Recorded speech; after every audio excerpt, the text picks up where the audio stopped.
I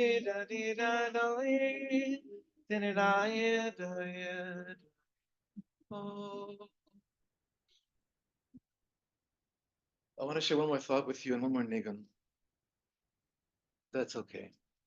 And it's based on just about every single conversation that I've had, both with people in our shul, which I just want to extend that the invite. Not many of you, some of you I know have been there, have come to us. We're really blessed with an amazing chevra of, I would call them Achaim Leman Chayidin, or basically Jews that understood that it wasn't enough to just make Aliyah, they have to keep on making Aliyah.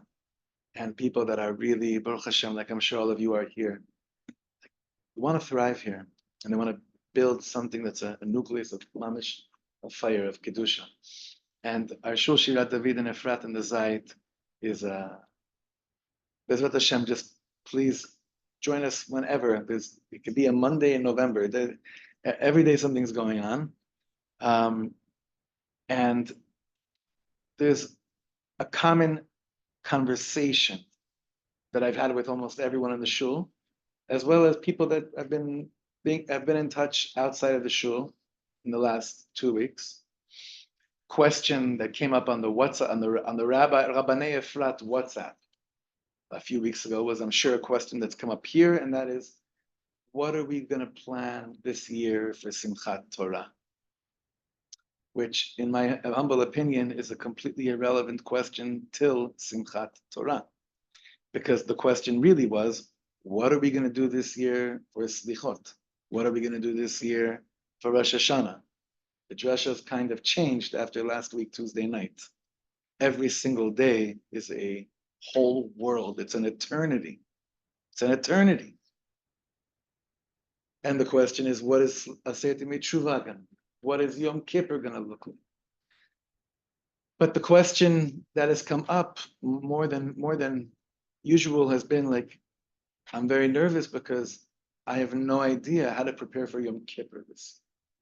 I don't know how to be in Aseret Yemei Teshuvah this year. What are we supposed to think? What are we supposed to think about?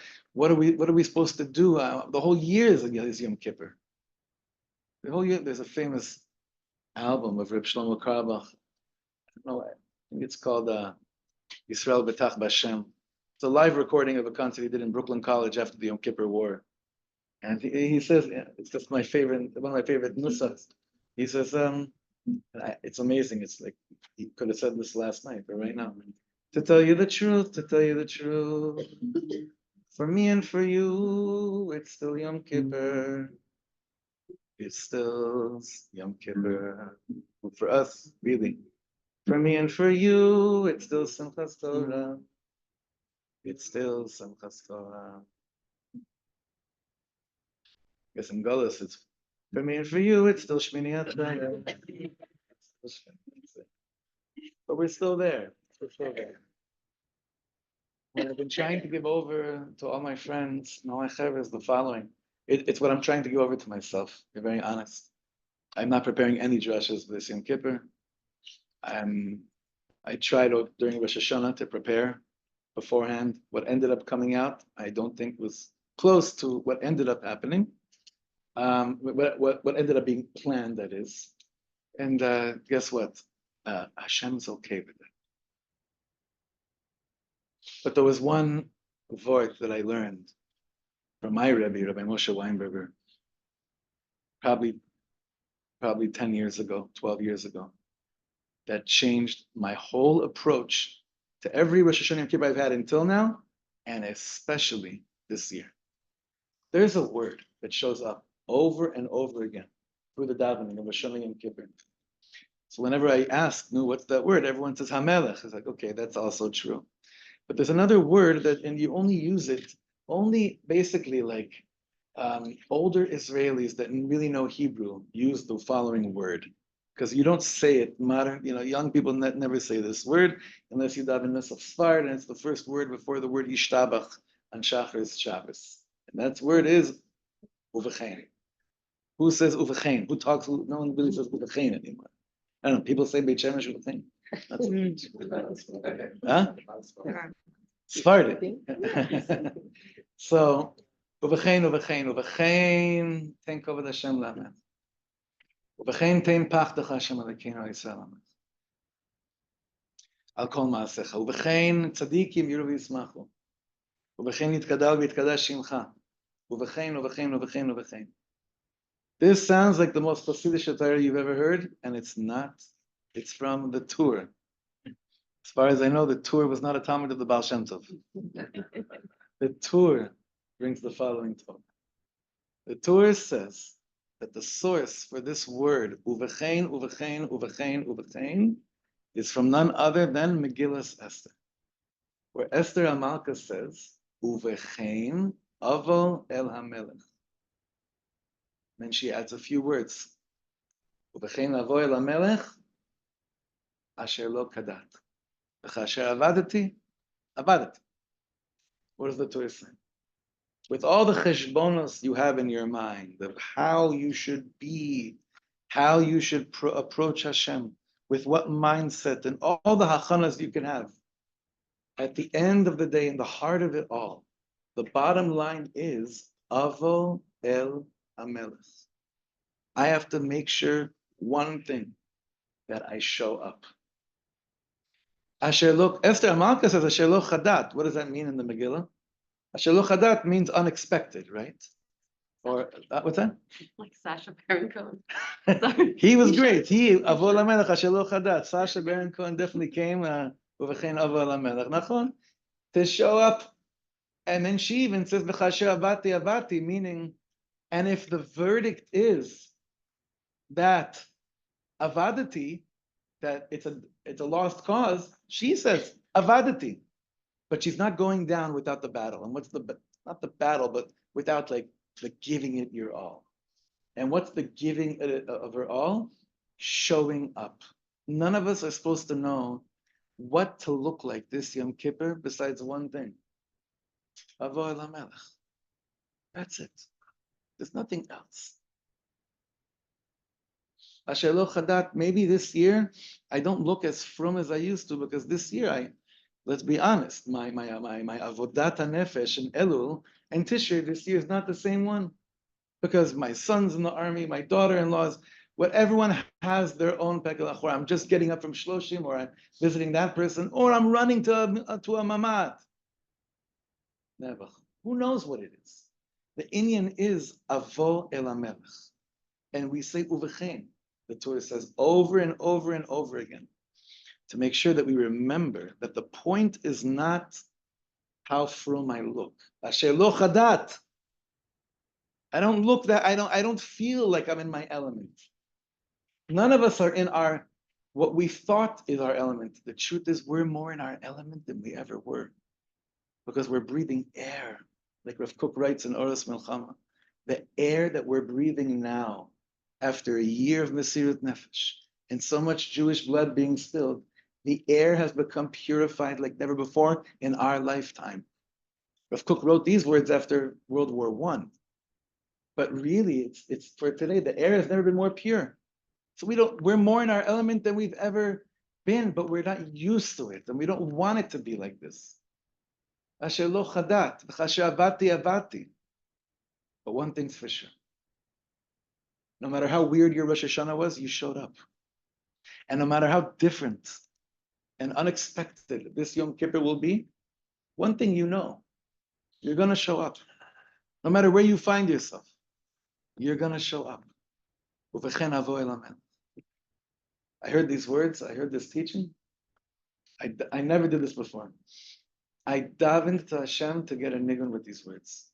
I usually don't test my luck with that. Like, I don't know, I save my, my real, I don't really mess around like, okay, Hashem, I'm davening for a nigun with those words. I have a lot of nigunim that don't have words. I have a lot of words I wish I had nigunim for. This one I said eventually, I want to sing this to you. So this is the nigun, this last nigun, and the tefillah for all of us to have enough koyach. Avo el hamelech. Uvechein avo el hamelech, avo el hamelech. Uvechein avo el hamelech, avo el hamelech.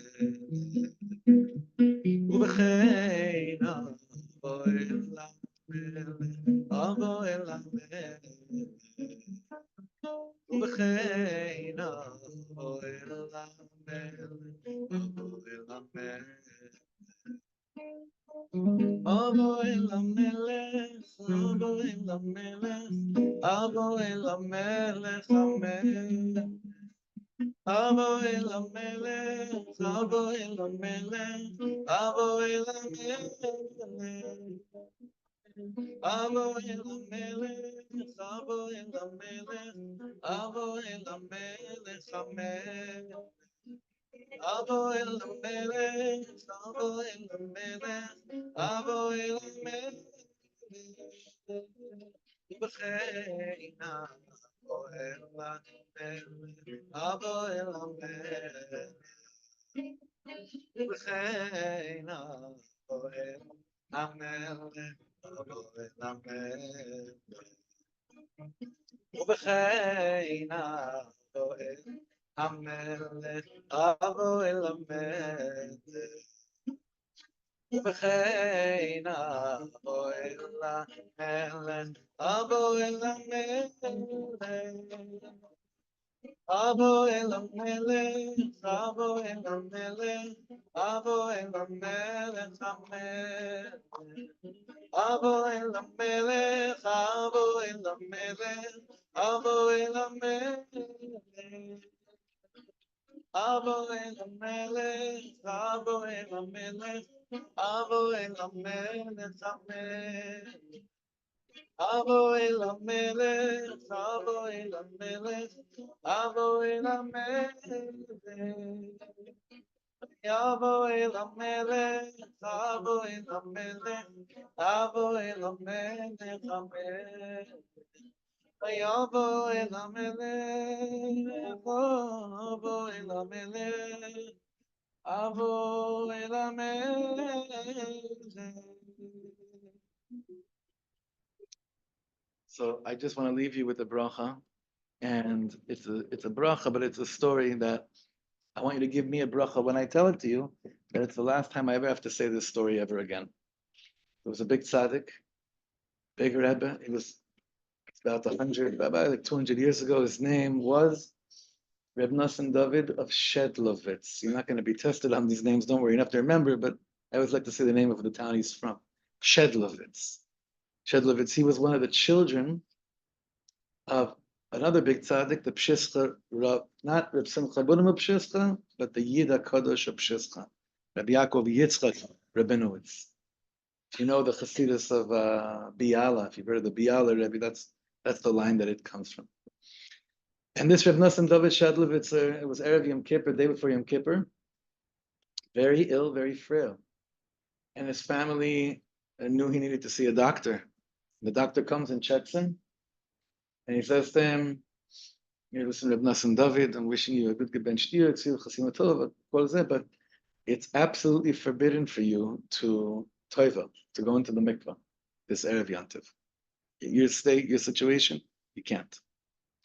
And Reb Nosson David says, "Okay, thank you so much for your visit. Bezat Hashem, we should have yeshuas, gives him brachas." He leaves. Doctor leaves. Nosson David turns to his chassidim that are in the room. He's like, "Okay, who's taking me into the mikvah? It's Erev Yom Kippur. I'm not going to go to the mikvah." Doctor, you can say anything, but it's Erev Yom Kippur. I'm going toiveling in the mikvah, right? Reb Nosson David's chassidim look at him and they're like, "This can't be. He can't go in." Lo yasa. And the Rebbitzin is basically looking for help from one of the chassidim to figure out a way to discourage him, to come up with some kind of a Torah to prove to him that it's also for him to really go into the mikvah. So finally, the elder chassid in the room, he's thinking, he's like, "I got something." He tells the Rebbitzin, "I'm going to go talk to him. Rebbe, I have proof that it's also for you to toivel based on the Mishnah in Masechta Yuma." He says, "Really? This I'd like to hear." Then he says, basically, I think it's Perek Gimel Mishnah Hey Vav, towards the end of Perek Gimel in Yuma. What it says there is that the Kohen Gadol would go into the Kodesh Kadashim, and the Lashon is Hayam mitpalel tefillah tzara lo lehavit et Israel. Lehavit, Hey Bet Ayin Yud Taf, means to frighten. Lo lehavit et Israel, not to frighten Yid. He would go in and daven a tefillah tzara, in and out, not to frighten Yid. Because we all knew, obviously, go and win bells and the whole story, you'd come out, big yontiv and everything. Because to go in and come out was a big deal. So the Chassid says, so if the Kohen Gadol didn't go, basically he went in and out, not to scare Yidden. You'd terrify us too much by going into the mikvah. And it's also for you to do it. It's also for you to do it, not to scare us. The Rebbe says, very interesting pshat you have over there. But I learned a different pshat in this Mishnah from a tzaddik we actually mentioned before, the Tiferet Shlomo, the Radomsker Rebbe. I learned different pshat. This is why you'll understand why I don't want to ever tell you this story again. The pshat that he learned from the Radomsker Rebbe was that it's true. The Kohen Gadol would go in and with mitpalel tefillah tzara. You know what his tefillah tzara was? Lo lehavit et Israel. That actually was his tefillah. He only had one thing to say when he was in the Kodesh Kodashim. Hashem, don't scare your Yidden this year. May it be a year that mothers can sleep at night, that siblings could be b'shalom, that little kids don't have trauma when they hear the sound of a bus that reminds them of a siren. Lo lehavit et Israel was the actual only thing that the Kohen Gadol had to say when he's in the holiest place in the world. That's how the Radomsker Rebbe taught Reb Nosson David Shadlovitzer, pshat in the Mishnah. So I want this story to be irrelevant. You hear what I'm saying? I want this story to be, it's way too relevant. We hear a story like this, it's just like, oh my God, what a perfect story. It's an unfortunate perfect story for our Metziut. But I give us a bracha. Then on whatever level we connect to the Kohen going into the Kodashim during the Musaf of Yom Kippur, that there should be such a kol tza'aka in that Kodesh Kodashim, which is in each and every one of our hearts. Where we're begging Hashem, Lo lehavit et Yisrael, don't scare your Yidden anymore. A year of not scaring us, of not having any fear. We know that's only one thing. With the Geula Shlema v'Amitis b'Rabbi Aminu b'Mamish. That's the only way it could be. You know, when they say on the radio, Sheniskeli Amim Shketim Yoter, who wants Imim Shketim? I want the loudest Yamim, but the sound of the trumpet, that type of loud. To go back to the delusional quiet, I don't want that. That sheker we're done with, Beis Lavish. We want to go and live in a Metziut that there's no fear in a heart of any Jew in the world, bifrat the Jews that live in Eretz Yisrael. So the end of that story was once he gave over that pshat, he says, now, who's taking me into the mikvah? And I think he did go. I think he did go. We should be blessed this year. There should be no more tears. There should be a continuous shmira on Am Yisrael. We seem like we've also been experiencing like never before. We just don't have the kelim, we don't have the vessels to really internalize how large of a miracle we've been living in this last year, because there's so much pain around the miracles. We should live a life where it's like they say in Lubavitch, Batov hanire ve'anigli. Goodness that is revealed, that can be seen. We say Shana Tova umetuka, because a lot of us have had to say Gamzu letova, Tova, even though it didn't taste matok, matok. But we want to say Shana Tova umetuka, that the good can be tasted. It can be sensed. It could be felt. Not something we have to use our minds to imagine so much. Bezrat Hashem batov hanire ve'anigle. Thank you so much for giving me the skills to share my heart with you. Thanks very much. I honor you. Yes.